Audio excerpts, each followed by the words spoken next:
Irmãos e irmãs, nesse tempo quaresmal, somos convidados a atender ao chamado de Deus e mergulharmos na sua infinita misericórdia. Na primeira leitura deste domingo, Moisés vê a sarça ardente. Ele se aproxima daquela visão extraordinária por curiosidade, mas é Deus quem o chama. Moisés responde prontamente: aqui estou. O chamado de Deus vem com uma advertência de cuidado. O chão sagrado não deve ser pisado sem sandálias nos pés. O Senhor é aquele que chama, adverte e também orienta. É aquele que ouve e vê o sofrimento do seu povo. O Senhor é o Deus da história. Assim ele é e assim ele se apresenta para Moisés. Eu sou aquele que sou. O Salmo responsorial continua nos apresentando características do Senhor. Ele é bondoso e compassivo, aquele que perdoa toda a culpa, um Deus indulgente. Neste ano jubilar, somos convidados a nos tornarmos peregrinos de esperança.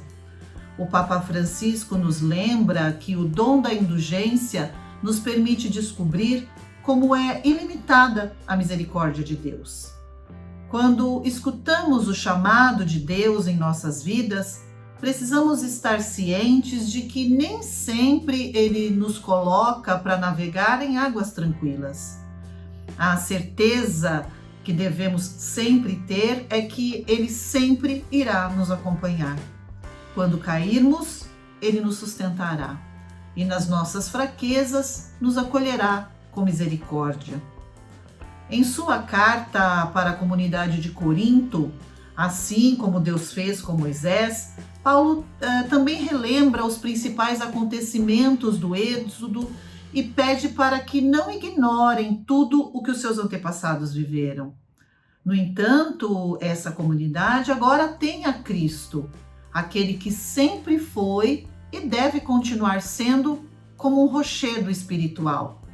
Não se deve murmurar, mas sim crer na misericórdia de Deus.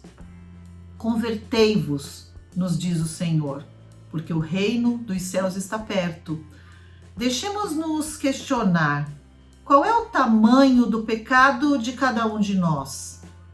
Isso importa para um Deus cuja misericórdia não tem medida?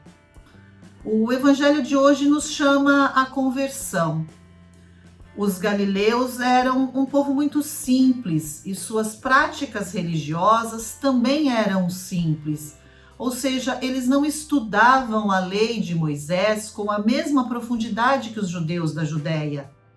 Por isso, os fariseus usavam a designação galileu como uma forma de censura e desprezo. Vale lembrar aqui que Jesus era galileu. Algumas pessoas, que não sabemos quem são, vieram trazer notícias para Jesus.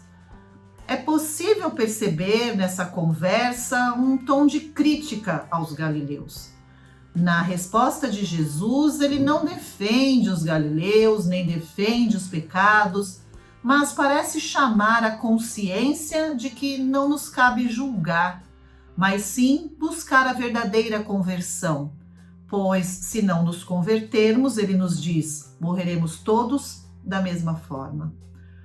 Para ajudar no entendimento, Jesus conta a seguir uma parábola. O dono da vinha vai até ela durante 3 anos e vê que a figueira não dá frutos. O número 3 em hebraico significa plenitude, perfeição e completude. Será que essa figueira completou seu ciclo? Ela não teria mais salvação? Ou a espera do dono da vinha por resultados teria terminado? Para o dono da vinha, bastaria cortar uma figueira que não produz mais frutos. No entanto, o vinhateiro pede uma nova chance para aquela planta.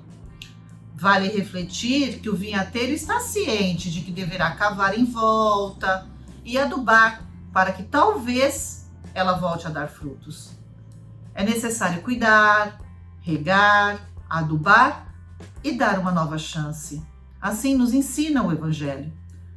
A figura da figueira tinha um simbolismo especial nos tempos de Jesus. Na Bíblia, ela representa prosperidade, paz e segurança para a nação de Israel. No entanto, a ausência ou morte de uma figueira simbolizava rejeição e julgamento. Jesus usou a figueira para transmitir lições importantes sobre a necessidade de arrependimento e de dar frutos espirituais.